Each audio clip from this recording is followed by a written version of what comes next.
on the hit ABC family show Pretty Little Liars. Welcome, Ian Harding. Thank you. Thank you for having me. We have a little connection here. My husband did a short film with you not too long ago. Yeah. Immediately after Life. Yeah. Yeah. I also had a broken foot when we did that. Oh, It was very, and I had just actually. I was, it sounds really cool, but it wasn't. I was doing a Krav Maga, you know? Yeah, so that's really like cool. We all do. Yeah. Right. As everybody does in Los Angeles. But I tripped while reaching for my water bottle. Like it wasn't mid-fight or anything. I just like rolled. I went, you gotta man. change that story. I mean, I was like fighting 9 guys at once. There you go. That's better. Now, I've been around and I know some loyal fans, but Pretty Little Liar fans really go overboard. Now, why do you think that is? It's one of the most tweeted shows in history. I think that's exactly what it is. I mean, the sort of strange thing about our show is that it came about at roughly the same time that I think social media was really blowing up. And so it feels like people have a direct connection, and in many ways they do, to the show and to the storyline and all of that. Like, for instance, I remember watching it the first time and seeing, you know, hashtag Ezra loves blah, blah, blah. And I went like, what is that? What's on the side of the screen there? What's this Like, I'm saying, pound? is my TV broken, you know? And so I think it gives people the opportunity and sort of the feeling that they can directly connect to their... Now, can you go out anywhere without being recognized and people asking you, who is A? Who is A? Yeah. I mean, I do the thing where I don't... I've learned very quickly that there are places you just don't go. Like, don't go to malls or, like, hang around high schools, which I don't in general. Well, that'd be a little creepy. Yeah, that'd be real weird. But then I just dress not like an actor or celebrity or anything like that. I just dress as horribly as possible, which backfires when you are recognized. Right, you're like, you looked a mess. You're horrible. But through the seasons, we've seen some dark, sketchy sides of your character.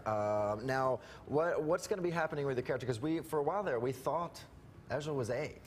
Yeah, and I did too. I mean, the writers are very much like, yeah, we think we're going to go this way, we're going to see what happens. Which is kind of scary because I thought, like, oh, you know, usually at the end of certain seasons you find out somebody is not this thing or that person like dies. And so I saw like a looming like unemployment line. But it's going to be, I think, a little bit more down to earth over the next few seasons and over this season. And I think it's just such an odd place to be in for the two people because they need to figure out, all right, so yeah, I lied to you for a very long time, but we still have this connection, and what does that mean, and trying to constantly And how privy to the characters are you, like with the writers? Do you know who A is at this point? No, I don't. And that's when people ask me, you know, like, who's A? I'm like, I literally have no idea. And they're kind of like, come on. Did I hear that you have to tape multiple things, or they give you different scripts just to throw you guys off? We've had, there was one, oh God, what reveal was it? I forget the season now, but we had multiple people film this ending of the episode where, it was when Keegan turned around and he was in the black hoodie and everybody lost their mind. They had multiple people film that sort of reveal just to see, you know, and I think at the last minute, like, they're like, yeah, I guess we'll go with Keegan. You know, and so they do film various versions just to keep us guessing and completely lost. Well, let's take a look at a clip of Pretty Little Liars. Are you sure you've never seen his name in any of your research? Can you please go back and take a look? Emily, I would remember that name. No, I know. It's just I promised Hannah I'd help her. And finding Varjak is our only hope. We have nothing else to go on. I mean, Allie and Hanna could be convicted, and I could be next, or Aria. Mona's lawyer, do you remember his name? Yeah, James Nealon. Why? Mona was working for A at the time, and I bet Nealon was in on it.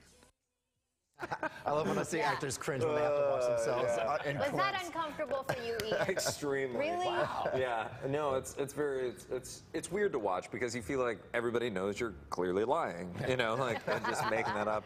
And I just remember the shooting and what the set was like that day. So. Yeah. Well, Ian, thank you so much for coming in. Yeah, everyone, please check out Pretty Little Liars tonight at 8 o'clock on ABC Family. Have you been back to Krav Maga? No, I have not. No, It was traumatic. Yeah, it was quite. Water bottle. A horrible water bottle for each. Wow. Yeah. All right, thanks a lot. Coming up.